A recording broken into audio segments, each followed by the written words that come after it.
ओम शांति। आज 25 मई 2025 बाबा की अव्यक्त मुरली है। रिवाइज डेट है 4/9/2005। मुरली की हेडिंग है शिक्षा के साथ क्षमा और रहम को अपना लो, दुआएं दो, दुआएं लो तो आपका घर आश्रम बन जाएगा। तो एक्चुअली में हमें ये लगता है कि हमें और किसी को शिक्षा देनी है या और किसी को दुआएं देनी है या क्षमा या रहम किसी और पे करना है, पर एक्चुअली जो है हमारे अंदर ही जो कलयुगी स्क्रिप्ट के अनुसार संस्कार या संकल्प चल रहे हैं उसके ऊपर ही जो है हमें क्षमा या रहम करनी है।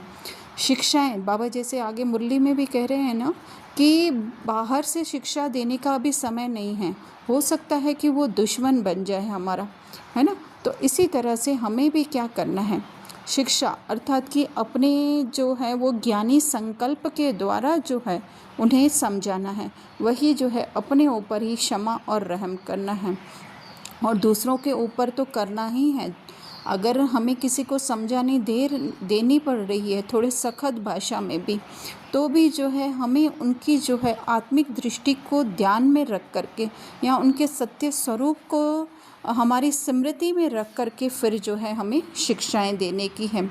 तो और आश्रम भी, आश्रम कौन सा, घर अर्थात हमारे अंदर ही जो घर बना हुआ है उसको ही आश्रम अर्थात जिसे कहते हैं कि पवित्र बनाना है, वो पवित्र बन जाएगा। फिर आगे बाबा जो है वो रियलिटी और रॉयल्टी के बारे में बता रहे हैं कि रियलिटी हमारी क्या है अर्थात हमारी सत्यता क्या है या मूल स्थिति क्या है हमारी, उसी स्थिति में अगर हम स्थित रहते तो समर्थ अर्थात कि हमारे अंदर जो है वो सारी शक्तियाँ आ जाती है। फिर रॉयल्टी क्या है, रॉयल्टी अर्थात रॉयल आत्माएं क्या होती हैं, हर एक को ऊंच नज़र से देखती हैं। तो यहाँ पे बाबा वही कह रहे हैं कि स्वयं भी जो है वो स्वमान में रहना है और हर एक को जो है उसी सत्य स्वरूप में हमें जो है वो देखने का है, तो वही जो है वो रॉयल्टी है। फिर बाबा आगे पर्सनालिटी के बारे में बता रहे हैं कि हमारी वहाँ की पर्सनालिटी कैसी होती है, दुनिया वालों की जो है वो उनके कपड़े ठीक ठाक होते हैं और ठीक ठाक अर्थात कि ऊंच क्वालिटी के होते हैं, साफ़ सुथरे होते हैं। इसी तरह से हमारे अंदर हमारी पर्सनालिटी, रूहानी पर्सनालिटी क्या होगी, सदा संतुष्ट, है ना। और इस संतुष्टता में भी हमें समझने का है कि हमें और किसी से संतुष्ट नहीं होने का है, लेकिन स्वयं ही जो है वो संतुष्ट, अपने संकल्पों से जो है वो, अपने ड्रामा से जो है वो संतुष्ट रहना है, साथ साथ प्रसन्न भी रहने का है कि जस्ट मैं ये जो है वो पार्ट प्ले करने वाली हूँ। फिर पवित्रता, बाबा कह रहे हैं पवित्रता में प्राप्तियां बहुत हैं, है ना। तो पवित्रता अर्थात हमारा देह से जो है वो पूरा हमारा जो है वो ममत्व कहें या अटेंशन कहें वो निकल जाना और अपने सत्य स्वरूप में रहना, वही जो है वो पवित्रता है। फिर बाबा कह रहे हैं कोशिश करते हैं शिक्षा देने की, है ना। तो हम क्या सोचते हैं कि वो गलत कर रहे हैं या क्या, पर ये ड्रामा का राज हम भूल जाते हैं कि ये इस विश्व ड्रामा में जो है हर एक की स्क्रिप्ट फिक्स है ना। तो बाबा कह रहे हैं अगर हमें लगता भी है कि कुछ गलत है तो उसके लिए बाबा क्या करें, क्षमा का रूप बन करके शिक्षा दो, है ना। क्षमा अर्थात क्या कि वो अपने रोल के वश है या उसको अपनी स्क्रिप्ट के वश है। तो बाबा कह रहे हैं सिर्फ शिक्षा नहीं दो, शिक्षा और क्षमा रहम दोनों साथ साथ, दो शब्द बाबा कह रहे हैं साथ साथ रखो।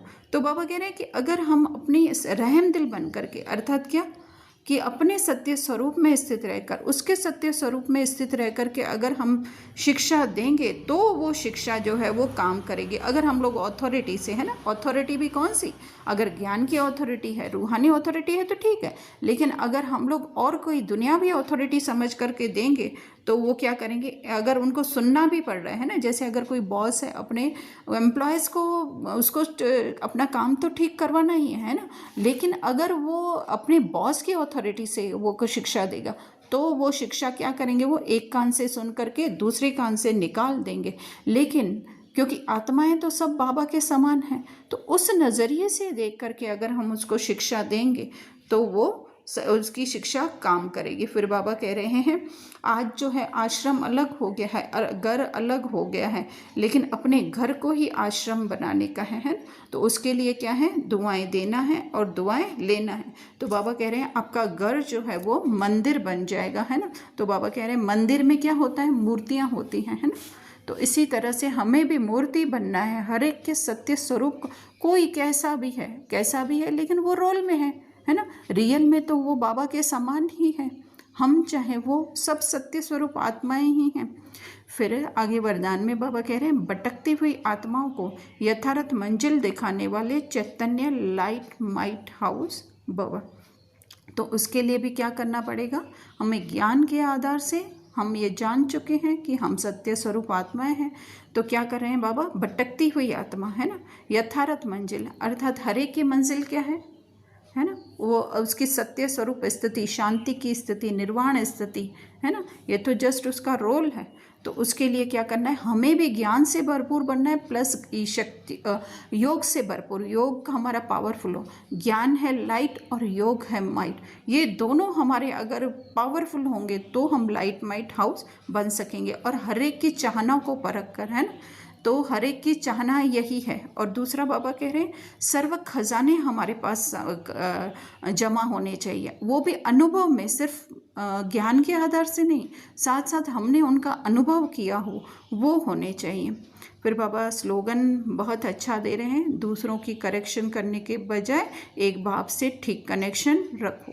तो बाहरी रीति से तो हम जानते हैं कि दूसरों का क्या करेक्शन नहीं करने का है, लेकिन अंदर जो हमारे संकल्प चल रहे हैं उसकी भी क्या करते हैं हम लोग, जो कलयुगी स्क्रिप्ट्स के अनुसार हमारे संकल्प चलते हैं तो उनको हम करेक्शन करने की कोशिश करते हैं। और जबकि वो बंद नहीं होंगे, न वो सुधरेंगे हमारे अंदर के संकल्प। हाँ, सुधर सकते हैं जब हमारी स्थिति, आत्मिक स्थिति इतनी पावरफुल होगी, तो फिर जो है वो धीरे धीरे सुधरेंगे। तो बाबा कह रहे हैं बाप के साथ कनेक्शन, है ना। तो अंदर भले जो भी संकल्प चल रहे हैं, हमारा कनेक्शन बाबा के साथ।